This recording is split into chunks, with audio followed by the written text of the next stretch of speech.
Hello guys, I am आकांक्षा तिवारी। जैसा कि हमने पिछली 3 से 4 क्लासों में आपको ऋग्वेद, यजुर्वेद और सामवेद तक आपको पूरे वेद पढ़ा चुके हैं। अब हमारा लास्ट का बचा है, ये है अथर्ववेद। अब आज हम उस अथर्ववेद को पढ़ेंगे। ये हमारा लास्ट वेद है। तो सबसे पहले हम पढ़ेंगे अथर्ववेद की प्रस्तावना या उसकी ऐतिहासिक पृष्ठभूमि।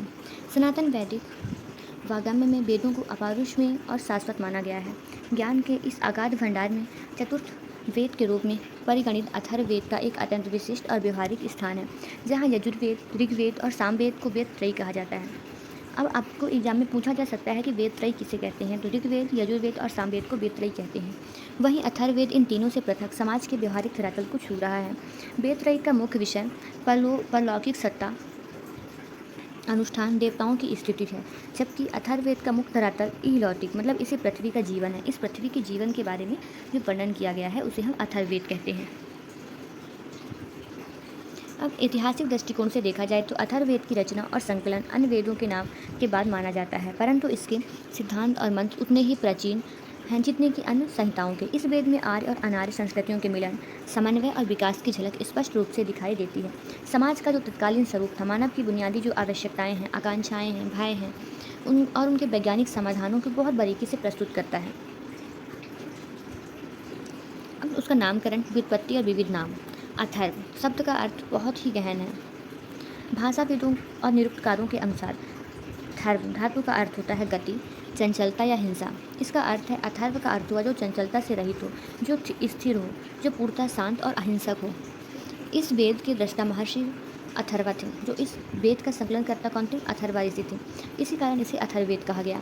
इस संहिता के विविध नाम इसके व्यापक प्रभाव और उपयोगितावादी को सिद्ध करते हैं। अंगिरस वेद, महर्षि अंगिरा के नाम पर इसका नाम अंगिरस वेद भी है। जो महर्षि अंगिरा के नाम पर इस रस का नाम भी अंगिरस वेद भी रखा गया है।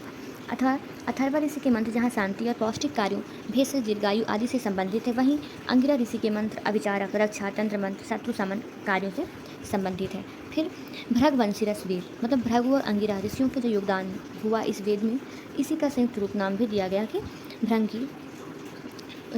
भंगीरस वेद। फिर ब्रह्मवेद, यज्ञों के संपादन में 4 मुख्य पुरोहित होते थे। होता, ऋग्वेद के पुरोहित को होता कहते हैं, और यजुर्वेद के पुरोहित को अध्वर्यु, और सामवेद को उद्गाता, और ब्रह्मा जो अथर्ववेद को पढ़ते हैं उसको ब्रह्मा कहते हैं। ब्रह्मा संपूर्ण यज्ञ का निरीक्षण करता है, वह अथर्ववेद का पूर्ण ज्ञाता होता है, इसलिए इसे ब्रह्मवेद या सर्वोच्च वेद भी कहा जाता है।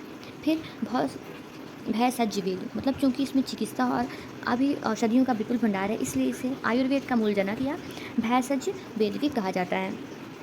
इसके अन्य नाम हैं ये। फिर इसका संवादात्मक और संरचना और इसकी शाखाओं के बारे में पढ़ते हैं। तो अथर्ववेद संहिता की आंतरिक संरचना को समझने के लिए इसके विभाजनों को देखना अत्यंत आवश्यक है। यह वेद गद्य और पद दोनों रूपों में निबद्ध है। वर्तमान में जो स्वरूप हमें प्राप्त होता है वह 20 कांडों में विभक्त है। इसमें कितने कांड हैं? 20 कांड है, 20 अध्याय हैं। प्रथम से 7वें कांड में छोटे छोटे सूक्त हैं, जबकि अंतिम में दार्शनिक और विशिष्ट विषय हैं। इसमें 730 सूक्त हैं। सूक्तों के माध्यम से विभिन्न देवताओं, औषधियों, समाज के जो नियम है उनकी स्तुति की गई है। मंत्र इसमें 6000 हैं। इसमें लगभग जो 1200 मंत्र हैं सीधे ऋग्वेद के प्रथम, 10वें और अन्य मंडलों से लिए गए हैं।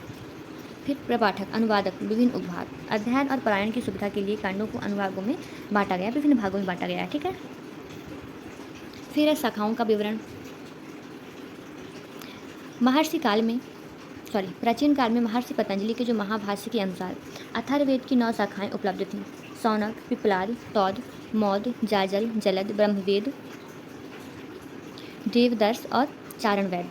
परंतु अब काल के थपेड़ों और मौखिक परंपरा के हाथ के कारण आज केवल 2 शाखाएं ही उपलब्ध हैं, सौनक और पिप्पलाद। सौनक यह शाखा वर्तमान में सर्वाधिक प्रचलित और लोकमान्य है। अधिकांश मुद्रित ग्रंथ इसी शाखा पर आधारित हैं। पिप्पलाद में है, यह कश्मीर और भारत के कुछ अन्य हिस्सों में पांडुलिपियों के रूप में सुरक्षित मिली। इसका दार्शनिक महत्व बहुत अधिक है, क्योंकि इसमें प्रश्नोपनिषद इसी शाखा से संबंधित है। इसके मुख्य विषय हैं। अथर्ववेद की विषय वस्तु अत्यंत व्यापक और बहुआयामी है। इसके में मात्र तंत्र मंत्र की पुस्तक समझना एक बहुत बड़ी भूल होगी। वास्तव में यह तत्कालीन भारत के विज्ञान, समाज, दर्शन का जीवित विश्व के विषय। इसके मुख्य विषयों में निम्नलिखित 4 बृहद श्रेणियों में विभाजित है। पहला है चिकित्सा विज्ञान एवं आयुर्वेद। अथर्ववेद को आयुर्वेद का उपवेद या मूल जननी माना जाता है। इसमें रोगों का वर्गीकरण, उनके कारणों जैसे जीवाणु, ऋतु परिवर्तन, दूषित जल और उसके उपचार के बारे में बताया गया है। औषधि विज्ञान, इसमें सैकड़ों वनस्पतियों, जड़ी बूटियों जैसे सतवार हो गया, आपामार, गुग्गुल वे गुणों का वर्णन किया गया है। फिर शारीरिक विज्ञान, विभिन्न सूक्तों मानव की हड्डियों, धमनियों आदि के बारे में अत्यंत सटीक विवरण दिया गया है। फिर इसमें मानसिक और शल्य चिकित्सा में है, मानसिक अपवाद की शांति के उपाय, घावों को भरने, शल्य क्रिया, सर्जरी के बारे में भी संकेत प्राप्त है यहाँ। और सेकेंड है राष्ट्रवाद और सामाजिक चेतना। इस वेद की सबसे बड़ी विशेषता इसका प्रखर राष्ट्रवाद है। इसके 12वें कांड में प्रथम सूक्त पृथ्वी सूक्त है के नाम से जाना जाता है, जिसमें 63 मंत्र हैं। जिसमें 63, पृथ्वी सूक्त में कितने मंत्र हैं? तो 63 मंत्र हैं। यह सूक्त वैश्विक पर्यावरण, भूमि संरक्षण, उच्च राष्ट्रवाद की आधारशिला है। मनसः माता भूमि पुत्रो अहम प्रथित्वा, मतलब अर्थ यह है, यह जो भूमि है मेरी वास्तविक माता है और मैं इस विशाल पृथ्वी का आत्मगौरवशाली पुत्र हूँ। यहाँ पृथ्वी को पहली माँ बताया गया है और हैं भी हमारी पृथ्वी की पहली माँ। इस सूक्त में प्रार्थना की गई है कि इस भूमि पर रहने वाले विभिन्न भाषाओं को बोलने वाले व अलग अलग रीति रिवाजों को मानने वाले लोग एक परिवार की तरह मिलजुल कर रहे हैं। इसके अतिरिक्त इसमें राजा के निर्वाचन, सभा समिति जैसी लोकतांत्रिक संस्थाओं का सुंदर वर्णन किया गया है। फिर दार्शनिक पक्ष व आध्यात्मिक चिंतन। यद्यपि जो अथर्ववेद है वो व्यवहारिक जीवन से ओतप्रोत है, परंतु इसका दार्शनिक और आध्यात्मिक पक्ष किसी अन्य वेद से कमतर नहीं है। इस वेद में ब्रह्म, आत्मा, टाइम, सृष्टि की उत्पत्ति के मूल सिद्धांतों का वर्णन किया गया है। जैसे है स्कंभ सूक्त। स्कंभ मतलब खंभा, अवलंब। इस सूक्त में स्कंभ यानी संपूर्ण ब्रह्मांड को आधार माना है कि जितने जो यहाँ का जो पूरा यूनिवर्स है वो एक बेस है। यह परम सत्ता का ही प्रतीक है जिसके भीतर पूरी सृष्टि समाहित है। फिर है कालसूत्र। 19वें कांड में काल को एक अश्व रूप में कल्पित किया गया है जो निरंतर गतिशील है। अश्व मतलब घोड़ा, और घोड़ा हमेशा चलता है, ठीक, जो निरंतर गतिशील है। काल को ही सृष्टि का सृजक और संहारक माना है। यह समय के महत्व को प्रतिपादित करने वाला अद्भुत दार्शनिक सूक्त है। फिर है ब्रात्यकांड। 15वें कांड को ब्रात्यकांड कहा जाता है। इसमें समाज के उन लोगों को ब्रह्म के साक्षात स्वरूप में स्थापित करके सामाजिक समरसता, आदर्श दर्शन का उदाहरण पेश किया है। फिर व्यवहारिक और गृहस्थ जीवन के सूत्र हैं इसमें।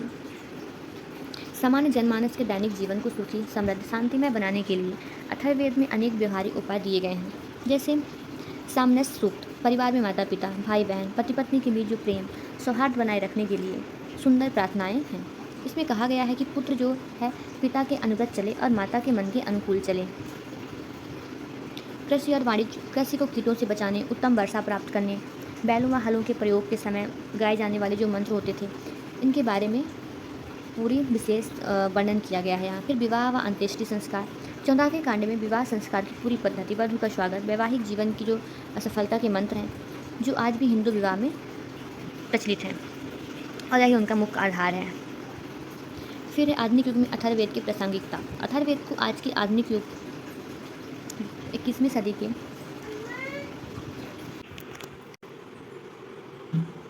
फिर जैसे हो गया पर्यावरण संरक्षण, तो पृथ्वी सूक्त स्पष्ट रूप से संदेश देता है कि हमें भूमि का दोहन नहीं बल्कि पोषण करना चाहिए। भूमि से उतना ही लेना चाहिए जितना कि हम पुनः उत्पन्न कर सकें।